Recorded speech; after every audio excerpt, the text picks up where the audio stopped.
Je vous présente Nigel Marven, un zoologiste qui voyage à travers le temps. Un homme qui a vu de près des dinosaures. D'un peu trop près, même. Mais il y a eu sur notre planète des créatures plus terrifiantes que les dinosaures.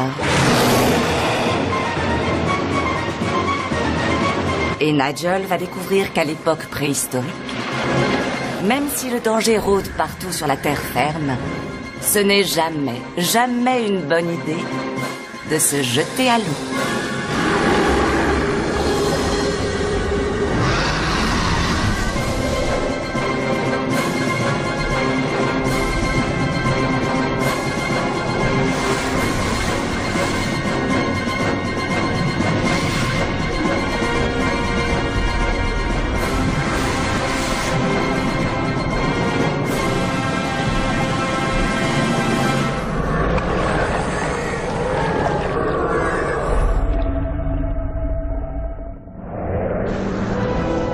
Au cours de cette aventure, Nigel voyagera de nouveau à travers le temps.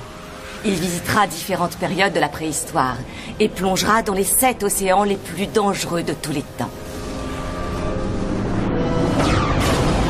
Chaque océan exploré cachera un danger plus grand que le précédent. Il sera peuplé de prédateurs plus gros, plus redoutables, de créatures si étonnantes qu'on n'imagine pas qu'elles aient pu vivre sur notre planète. Et la plus effrayante de toutes les créatures conclura cette remontée dans le temps.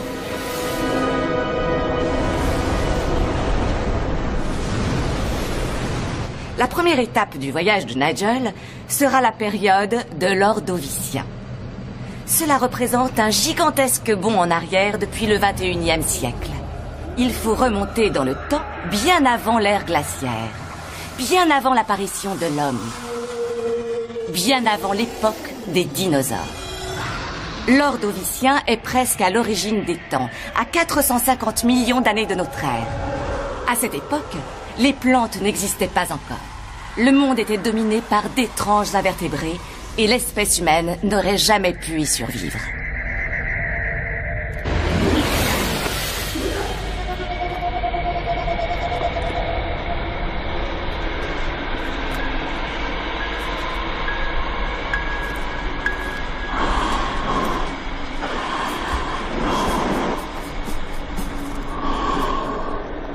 À l'Ordovicien, l'atmosphère n'a rien d'agréable. Pas assez d'oxygène et beaucoup trop de gaz carbonique pour mes poumons. Si je n'avais pas cette bouteille d'air, j'aurais des nausées et une migraine terrible.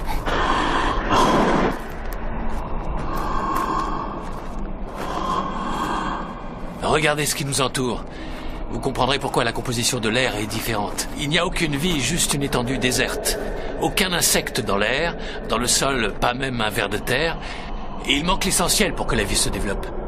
Il manque les plantes. Aucune tache de verre. Le gaz carbonique contenu dans l'atmosphère n'est pas absorbé par les plantes et l'air n'est pas enrichi par l'oxygène qu'elles rejettent. Mais la situation est tout autre, ici, dans l'océan. La vie y est apparue depuis des centaines de millions d'années. Et croyez-moi sur parole, l'évolution a produit de formidables monstres.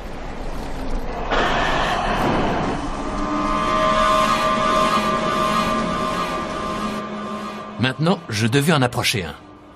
Il me fallait un appât. Ce n'était pas un problème, vu l'époque où j'étais. Comme il n'y avait pas d'animaux terrestres pour se nourrir des cadavres échoués, tout ce que la mer rejetait pourrissait le long des rivages.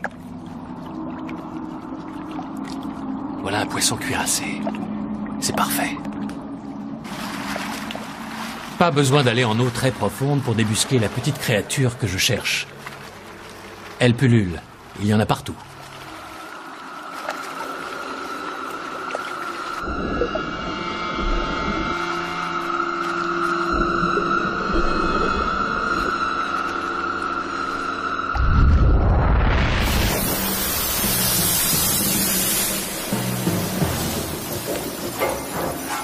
C'est un scorpion de mer, un prédateur à l'aspect peu engageant. Regardez. Regardez la façon dont sa queue se recourbe.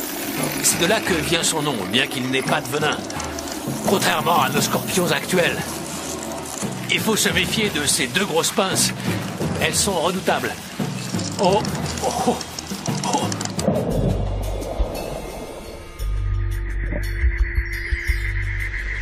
Le scorpion de mer nous a fait une belle démonstration de la puissance de ses pinces. Il a déchiqueté l'appât comme un rien, avant de s'attaquer au plat de résistance. Ah!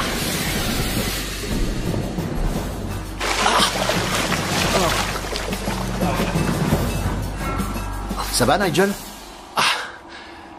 Il m'a entaillé la jambe. Une cicatrice à ajouter à ma collection.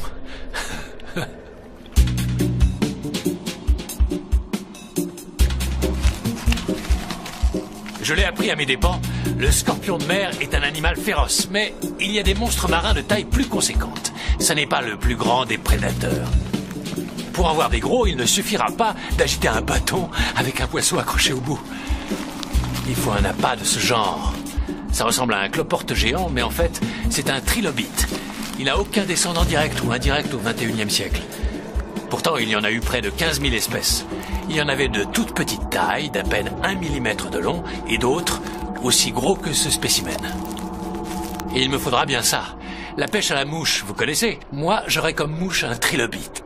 Et j'espère que je réussirai à avoir une belle prise, grâce à lui. Délicate opération. Je dois insérer une caméra dans la carcasse. Attention, âme sensible s'abstenir.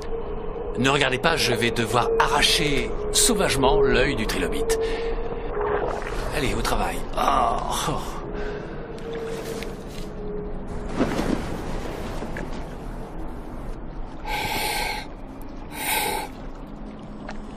Tout est vraiment surprenant ici. Le soleil se couche, la nuit tombe déjà, comme si les journées s'écoulaient plus vite. En fait, c'est le cas. Dans la période où nous sommes, la Terre tourne beaucoup plus vite. Ce qui fait que les journées n'ont que 21 heures et non pas 24. Une montre de ce genre n'est d'aucune utilité ici. Regardez ça. Dans très peu de temps, il fera nuit. On ne pourra rien faire de plus aujourd'hui. J'en suis déjà à ma deuxième bouteille. Tiens, passe-moi. Vas-y. J'en ai bien besoin. Après, tu me le passeras. Ah, moi C'est aussi. incroyable, hein. Dès que tu fais un effort, tu manques d'air. Aujourd'hui, je vais plonger pour approcher un monstre marin. Dans cette bouteille, j'ai un mélange plus riche en oxygène que l'air de l'Ordovicien. L'air de cette époque sous pression me ferait vite tourner de l'œil. Donc j'ai besoin de ce mélange spécial. Et j'ai aussi besoin de ça. Ça n'est pas un costume d'époque. C'est ce qu'on met pour se protéger des requins. Les requins ne sont pas encore apparus, bien sûr. Mais cette cotte de maille devrait me protéger des pinces bien acérées des scorpions de mer.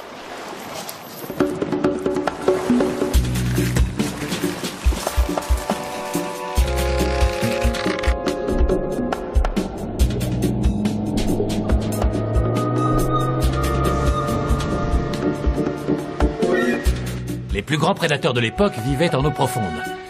Donc on s'est éloigné de la côte pour aller à leur rencontre. Bon d'accord, c'est pas très appétissant. Mais pour le prédateur que je recherche, c'est une friandise de choix. Alors, si tout va bien, la caméra que j'ai installée pourra filmer le moment où notre prédateur tentera d'avaler notre appât.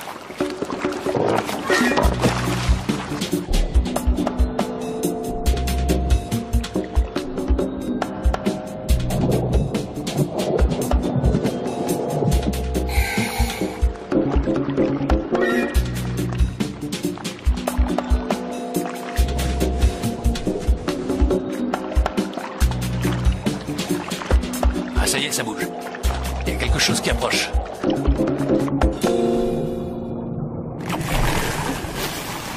C'est encore un scorpion de mer. Il s'apprécie aussi les trilobites.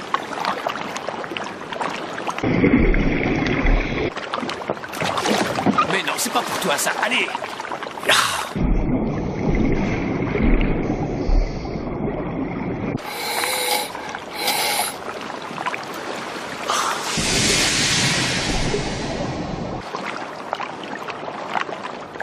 J'ai dû attendre des heures et des heures avant que ça ne morde. J'ai une prise. Ah, cette fois, ça a l'air intéressant. C'est bien plus gros. Plus gros qu'un scorpion. Ah. Oh. Oh, il a avalé la caméra. Ben voilà, c'est la fin du Trilo Panorama.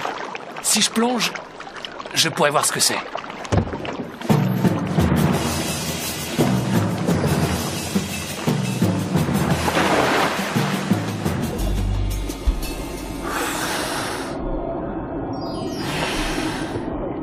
Je ne sais pas où il est passé, mais en suivant le câble,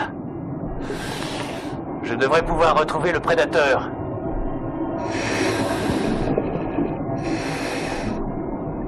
Pas de caméra. Le câble a été coupé net, mais le prédateur n'est sûrement pas loin. Tiens, c'est curieux. Un banc de scorpions de mer. Je me demande pourquoi ils se sont regroupés. Au départ, il n'y en avait qu'un et petit à petit, les autres l'ont rejoint. Maintenant, ça grouille. Il y en a partout. Ils forment presque un tapis sur le fond. Ils ne s'intéressent pas à moi. Ils vont tous dans la même direction. Ah, voilà ce que je cherchais. C'est un nautiloïde autocère.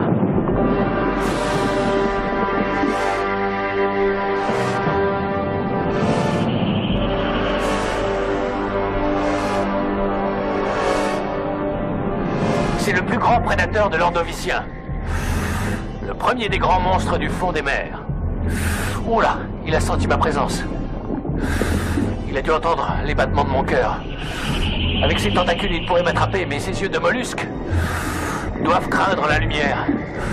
Je peux me protéger en agitant ma torche électrique. Si j'ai raison, ça le dissuadera d'attaquer.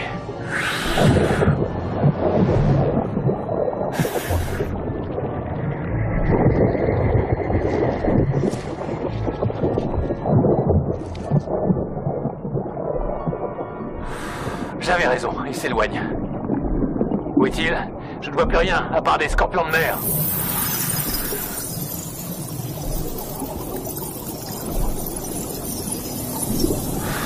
Ah!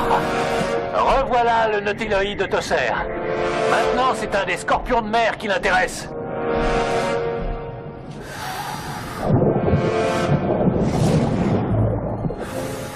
Avec ses tentacules, il le pousse vers sa bouche munie d'un bec corné. Vous entendez ça? Même sous l'eau, le son est distinct. On entend le bec corné broyer l'épaisse carapace du scorpion de mer. Le nautiloïde autocère ne s'approche jamais de la surface de l'eau. Il vit dans les fonds marins, à des profondeurs où la lumière pénètre à peine. Comme ses yeux ne sont pas très performants, il utilise davantage ses autres sens. Il repère ses proies à l'odeur, les attrape et les broie. Le nautiloïde autocère est vraiment le plus grand prédateur de la période ordovicienne. Il ne se déplace pas très vite. Je peux le rattraper. Je le tiens par l'extrémité de sa coquille. Elle a une texture étonnante. Je me fais traîner par un nautiloïde autocère.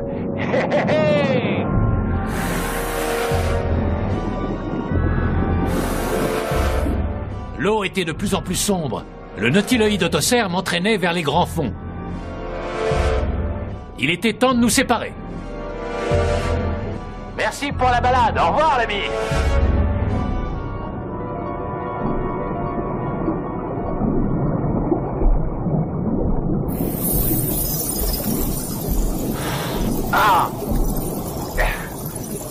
Allez coucher.